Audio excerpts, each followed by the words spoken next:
به دنبال شبهاتی که از قبل محمد ابن عبدالوهاب و دیگران داشتند که امیرالمؤمنین سلام الله علیه به حدیث قدیر بر امامت خودشون استدلال نکرده و یا اگر امام منصوص بودن چرا خودشون به این آیاتی که شیعیان استدلال میکنن، به روایاتی که شیعیان استدلال میکنن، امیرالمؤمنین به اینها استدلال نکرده.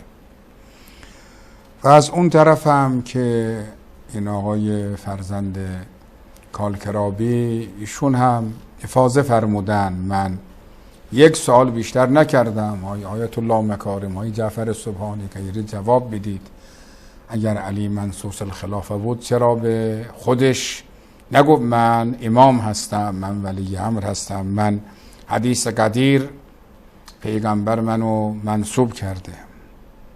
و همچنین این آقای خدمتگزار به داعش و صهیونیست هم افاضه داشتن، ما کلیپش هم چند بار پخش کردیم که حدیث قدیر اگر دلالت بر امامت علی میکرد چرا علی از این بیخبر بوده؟ شما یک روایت بیارید بر این که امیرالمؤمنین به حدیث قدیر استناد کرده. ما خوب در جلسات متعدد این بحث رو مطرح کردیم ما و اینکه آقا امیرالمؤمنین سلام الله علیه در عصر خود نبی مکرم صلی الله علیه و آله و سلم به صراحت و به صورت مداوم این کتاب فضائل الصحابه احمد بن حنبل هست، جلد 2 صفحه 652، این علیاً کان یقول، یعنی همواره میفرمودن کی در زمان خود رسول اکرم چی میفرمودن؟ والله اینی لاخوه و ولیه و ابن عمه و وارثه و من احق به منی، من ولی منصوب از طرف پیغمبرم، پسر عموی او هستم و وارث او هستم، از من شایسته تر برای خلافت پیغمبر کیست؟ خب در اینجا کلمه ولی آمده. خب آقا شما در صحیح مسلم جلد 5 صفحه 152 حدیث 4468 خلیفه دوم میگه لما توفی رسول الله قال ابوبکر انا ولی رسول الله ثم توفی ابوبکر انا ولی رسول الله ولی ابی بکر. اونجا کلمه ولی به چه معناست؟ به معنای دوسته، اینجا به معنای دوسته، اونجا به معنای ناصره، اینجا به معنای ناصر. اگر اونجا به معنای خلیفه و جانشینه که شما همین رو دارید، اینجا هم چرا یک بام دو هوا باشد؟ اینجا هم به همون معنا هست. یا خود ابوبکر وقتی به خلافت میرسه میگه ولیت علیکم ولست بخیرکم، من ولی امر شما شدم، بهترین شما هم نیستم.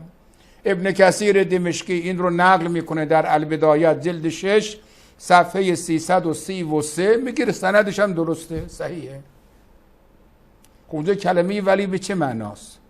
خلیفه دوم میگه لوکان خالد حیان لولیته، این کلمه ولی به چه معناست؟ یعنی دوست شما قرار میدادم، ناصر شما، یا نه به عنوان خلیفه قرار میدادم برای شما.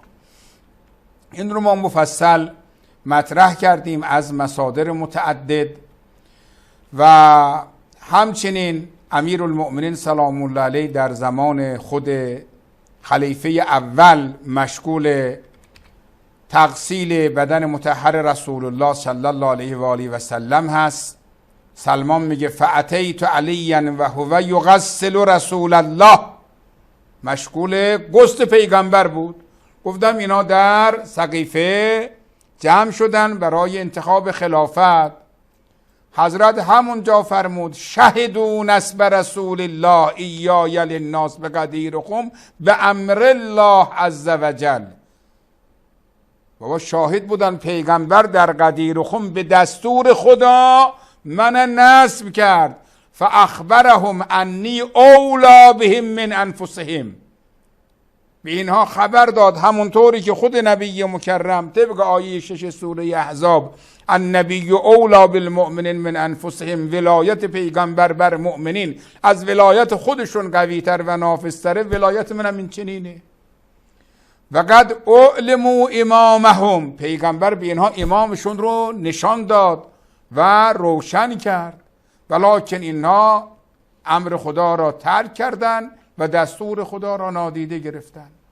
این هم ما سندن هم تمام راویانش بررسی کردیم، روایت صحیحه. کافی جلد 8 صفحه 143 حدیث 541. خب این آقایان میگن یک روایت بیارید بر اینکه علی بن ابی طالب در زمان ابوبکر در زمان عمر بر امامت خودشون یا بر قدیر استدلال کرده باشه.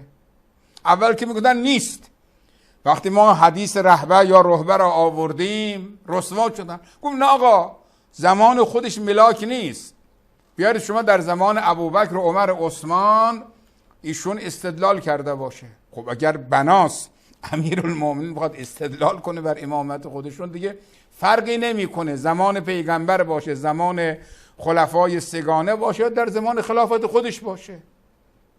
این دیگه یک لجاجت و عنادی است که اینها دارن. بازم اینا آمدن گفتیم بفرمایید. این هم عبارت آقا امیرالمؤمنین بعد از رحلت پیغمبر به هنگام گست رسول الله. باز جلد 8 صفحه 27 دوستان عزیز این را هم دیدن. خطبه امیرالمؤمنین 7 روز بعد از رحلت نبی مکرم صلی الله علیه و آله و سلم امیرالمؤمنین خطبه خواندن مفصل. در اون خطبه 7 روز بعد از رحلت پیغمبر فرمود بر این که پیغمبر در حجة الوداع بلند شد و فرمود هر کس من مولاییم علی مولای اوست و فکانت علی ولایتی ولایت الله و علی عداوتی عداوت الله. ولایت من ولایت خداست، عداوت من عداوت خداست.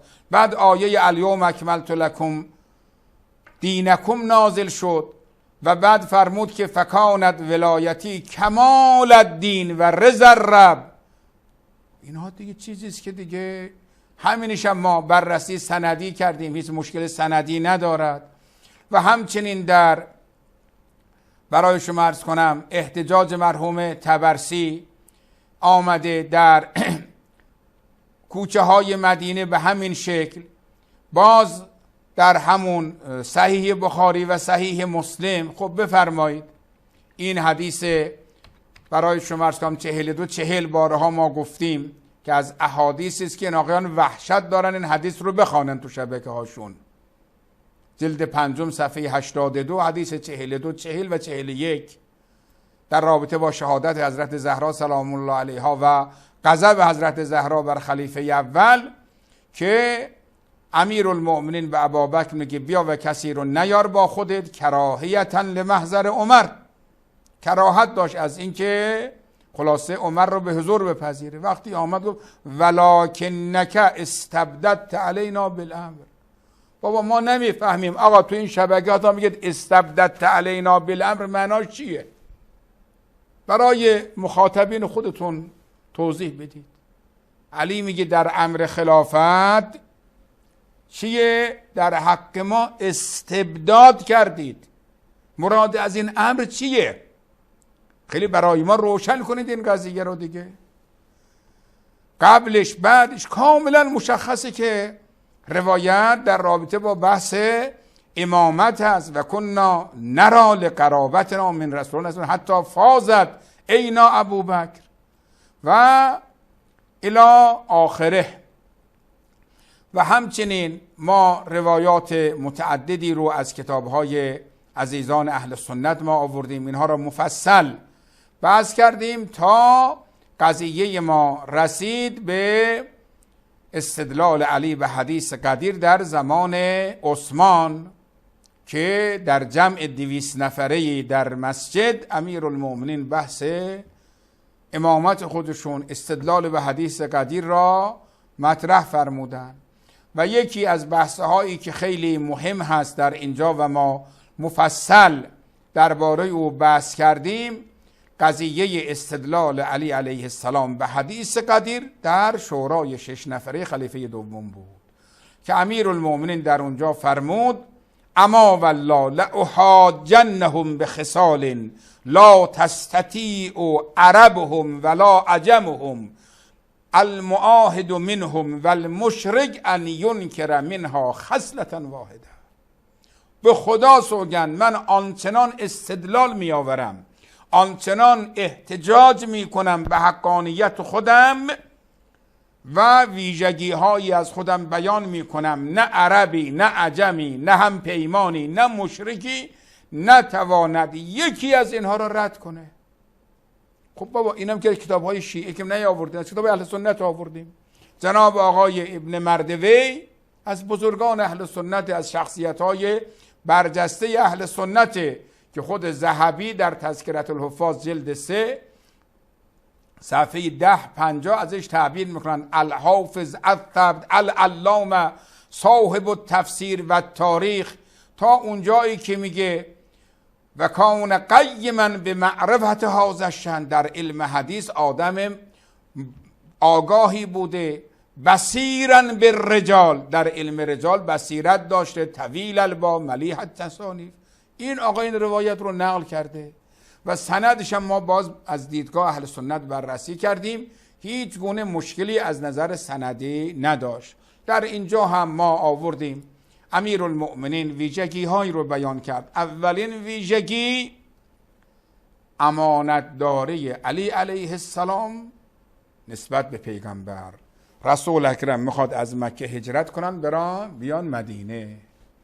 تنها کسی که امین میداند او را مسئول پرداخت تمام بدهی ها و امانت ها امیرالمؤمنین سلام الله علیه. اون همه صحابه بودن.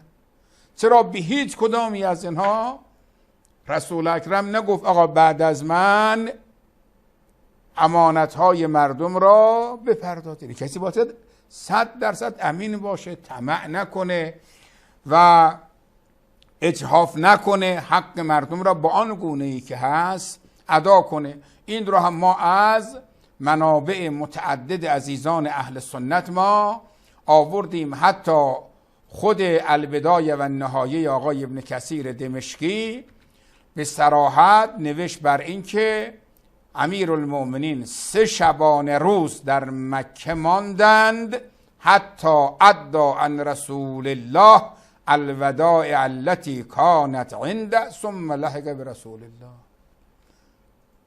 بعد به نبی مکرم پیوستند. بعد عمده چیزی که امیرالمؤمنین مطرح میکنه، میگه بابا من اولین مسلمان بودم، اولین موحد بودم. رسول اکرم مبعوث به نبوت شد، اول کسی بودم من به رسالت او ایمان آوردم، به وحدانیت او خدای عالم اعتراف کردم. گرچه شیعه سنی همه معتقد هستن امیرالمؤمنین سلام الله علیه یک چشم به هم زدن هم بت نپرستیده، ولی آقایان نسبت به علی میاد میگن کرم الله وجهه، نسبت به دیگران میگن رضی الله عنه. خب امیرالمؤمنین میگه بابا این ویژگی را کدام یک از شما دارید؟ حتی داره من 7 سال قبل از تمام این صحابه نماز میخواندم با نبی مکرم، هیچ از غیر از من و خدیجه نبود که با رسول اکرم صلی الله علیه و آله و سلم نماز بخواند. و مباحث دیگر گست پیغمبر به عهده من بود. آیه قل لا اسألكم علیه اجرا الا المودة فی القربى در حق من نازل شد. پیغمبر دستور داد تمام درهای صحابه را که به مسجد گشوده میشد بسته شد، غیر از مسجد من، غیر از در خانه من، در خانه تمام صحابه را که به مسجد باز میشد دستور داد بس و سد الابواب الا بابه. و من تنها کسی هستم، سر مطهر رسول اکرم در دامن من بود، نماز عصرم قضا شد، رسول اکرم دعا کرد، آفتاب برگشت و من نمازم رو اعاده کردم. چه کسی غیر از من همچه چیزی دارد؟ در رابطه با قضیه حدیث طیر، خب نمیگن این روایات ما همه مطرح امیرالمؤمنین از زبان خودشه، میگه در قضیه حدیث طیر که پیغمبر فرمود خدایا محبوب ترین کسانت بیاد با این مرغ بریان رو با من بخور، آیا غیر از من کسی آمد؟ اینا رو خطاب به کی؟ خطاب به عثمان، خطاب به طلحه، خطاب به زبیر، خطاب به سعد ابن ابی وقاص. اینها کسان، عبدالرحمن ابن عوف، این 5 نفر همه از کبار صحابه بودن و هیچ کدامشون هم نتونستن بگن آقا این ویژگی ها و این افضلیتی که یا علی تو داری در هیچ کدامی از ما نیست. نتونستن بگن آقا ما داریم. گفتن اللهم لا. در حقیقت اینها نمونه هایی بود جناب آقای حسینی بزرگوار که ما در جلسات گذشته ما مطرح کرده بودیم. باز موضوعی که امیرالمؤمنین مطرح کرد شجاعت خودش بود که در جنگ ها کدام یک از شماها همانند من شمشیر کشیدید، یا به تعبیر خلیفه دوم لولا سیف علی لما قام عمود الاسلام، اگر شمشیر علی نبود پرچم اسلام برافراشته نمیشد. شما ببینید در جنگ احد همه فرار کردند جز علی و چند نفری نماندن. اگر فرض امیرالمومنین فرار کرده بود سرنوشت اسلام چی میشد؟ سرنوشت رسول اکرم چی میشد؟ و در قضیه لیلة المبیت، خب این عزیزان اهل سنت ما مرتب در منبرها خطبه های نماز جمعه قضیه حدیث غار رو مطرح میکنن، آیه غار رو مطرح میکنن. آیا آیه غار گفتنی است و شنیدنی ولی حدیث لیلة المبیت شنیدنی نیست، گفتنی نیست؟ دوستان عزیز، که متاسفانه ما میبینیم بر این که دوستان ما با کم مهری نگاه میکنن. این کتاب الغابه فی معرفت صحابه ابن اسیر جزری هست که لحظه‌ای که رسول اکرم حرکت کرد به طرف غار سور، امیرالمؤمنین در رخت خواب آن حضرت خوابید، فبات علی فراشه یفلیه بنفسه. به قول یکی از نمایندگان عراق، در عربستان سعودی در تاریخش 1 بار انتخابات صورت گرفته، 1 بار از صدر اسلام تا الان، اونم انتخابات شد چه کسانی برند پیغمبر را بکشند. آمدن قبایل مختلف انتخاباتی رفراندومی گذاشتن برای 40 نفر برن یک جا رسول اکرم را بکشن. تنها رفراندوم، تنها انتخابات عربستان این بوده. اونجا رسول اکرم اشاره میکند به علی علیه السلام در رخت خوابشون بخوابند. عرض میکنه یا رسول الله اگر من بخوابم تو سالم میمانی؟ گفت بله. در اونجا جبرائیل از بالا میاد، میکائیل میاد. برای شما عرض کنم و اینها شروع میکنن بخن یا بخن من مثل که ابن ابی طالب یباح الله عز وجل به الملائکه. علی خدای عالم مباهات میکنه به ملائکه به خاطر این ایثار تو. خدای عالم این آیه و من الناس من یشری نفسه ابتغاء مرضات الله. خب آقا ما نمیخوام نسبت به آیه غار یا حدیث غار اشکالاتی که هست مطرح کنیم، نه، گیریم همه چه صحیح سلمنا، ولی شما بیاید اون رو بگذارید در کنار این روایاتی که در کتب اهل سنت به وفور شاید با 30-40 مورد این قضیه آمده. خدای عالم به ملائکه مباهات میکنه، میگه ملائکه من افتخار میکنم، مباهات میکنم علی رفته در رخت خواب رسول اکرم خوابیده. خب ببینید، ولی متاسفانه ما حالا از این شبکه‌های شیطانی انتظار نیست، چون اینها بنای اولیه‌شون مبارزه با فضائل امیرالمؤمنین، انکار فضائل امیرالمؤمنین. اینها تربیت شده مکتب ابن تیمیه هستند، از نسل و زراره بنی امیه هستند. ما از اینا توقعی نداریم. اگر اینطور هم نکنند نسبت به امیرالمؤمنین خلاف واقع هست.